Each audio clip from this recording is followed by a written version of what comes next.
Hey guys, today we are doing a comic review, and today's comic review is a DC comic and a Superman comic.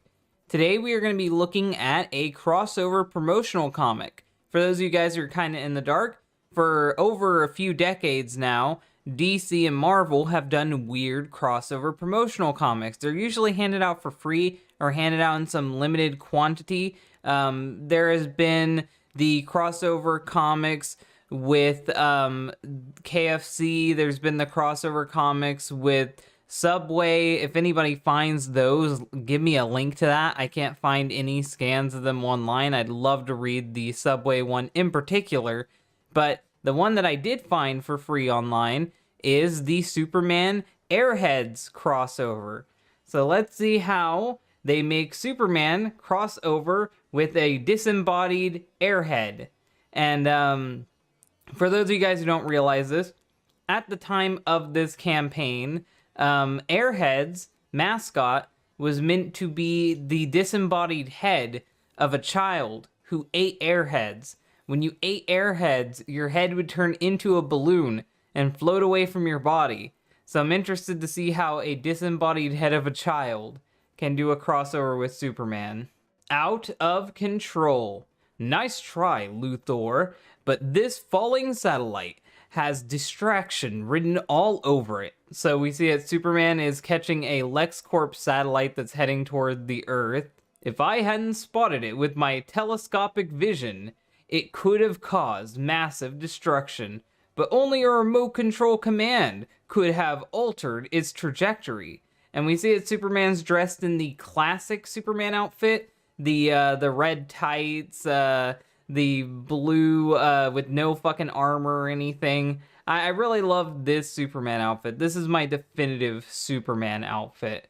It's just like Luthor to deliberately create a crisis. Please don't say crisis, Superman. I'm so fucking tired of crisis. Please.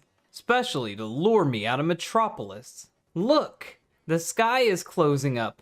What's going on? Excellent. What's the status of the Force Shield? Why not Force... Okay, whatever. What's the status of the Force Shield, Brainiac? There, this city is completely sealed, Luthor. With your thought amplifier and my mental energies keeping Superman at bay, Metropolis is ours to command. So apparently he's created like a bubble around the entire city. How will that affect the weather?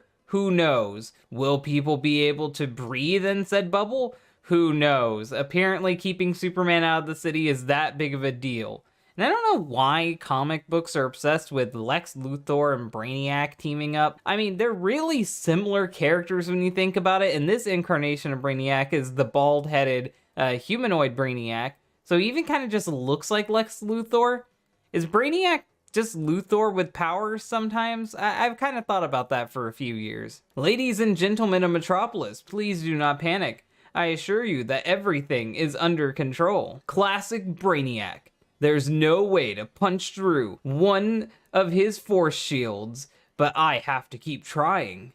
And I didn't know that it was Force Shields. That's so weird. And we see that, yes, this is 100% the Superman I grew up with. He even has the golden S on his cape. I love that look. I hate that they hardly ever use it now. The dome you see above you covers the entire city, but it is not to be thought of as a danger or a threat. Yeah, being trapped inside a giant dome is never a threat. That is not a bad thing. When would being trapped in a dome be a bad thing? You can never leave, you're stuck here forever. This is only good. My name is Lex Luthor, and the ceiling off of Metropolis is my gift to you. What's going on? Some kind of speech, I think. It's a gift of new leadership and possibilities. And we see a kid just opening a pack of airheads. Not even paying attention. I guess this is being accurate to how kids actually are. And the kid's like, all right, airheads. Wink, wink, nudge, nudge. And we see as soon as they start eating the airheads, instead of like a kid's head turning into an airhead, like the airhead's mascot just appears out of nowhere. And we see Lex Luthor and Brainiac doing their best Joker poses on the staircase. Like, seriously, you could just Photoshop in Joker right there and it would work. a gift of civic pride. Civics on a Saturday? I don't know what the fuck that thing would sound like. It never talked in the commercials. Boring! And it hits a fire hydrant. And the fire hydrant shoots out airheads. Metropolis will no longer be defined merely as the home of Superman. Look, let's have some real fun. We will remind the world why we are called the City of Tomorrow. Under my leadership, Metropolis will be a force to be Is he creating like an ethno-state? It sounds like it. What am I paying you guys for? Airheads for everyone. Man, this is so out of control. Wink at the camera. They said the catchphrase. What the fuck is he flying on? Is that that's the cover to the sewer. So apparently the cover to the sewer can just be ridden on, and so can a bench. All of gravity and physics are just gone because the Airheads character is that wacky. I never knew the Airheads character to do shit like this, so this is a surprise for me. Whoa, look at the green guy. Hey, you mean the red guy. Man, Brainiac, I feel bad for you. You got outshined in a comic about an airhead. You got beat by a candy. Finally, something must have broken Brainiac's concentration. Look up in the sky. And they didn't say the other parts. They just said it's Superman. Okay. I thought they were gonna do the full fucking thing, but whatever. He saved Metropolis and captured the bad guys. And everyone capture the grapefruit flavors of Airheads candy. Yes, because that's... I hate that they're literally selling candy to kids with superheroes. Airheads, out of control. So, yeah, and then they show the actual candy that you could get. And I ate so much of these as a kid. I loved the Sonic Punch flavor. I know, I'm part of the problem. I'm always fucking part of the problem. It was a good candy, though, I promise. And that was the Superman Airheads crossover. I'm curious what you guys thought of this crossover. Me, personally, I think it's inoffensive. I think that, at worst, it's boring, because Lex Luthor just talked the whole fucking time. The art is really good. The premise is good enough for what it is, that being a promotional comic, which probably was given out for free. It's only 8 pages long. The only complaint I could really have with the art is that sometimes they just smudged the coloring on the Airhead so much that I couldn't see his facial features.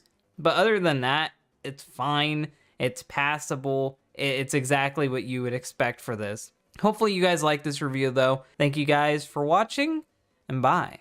The life of a sailor, that's the life for me. You're not here. Oh man, he's gonna do it.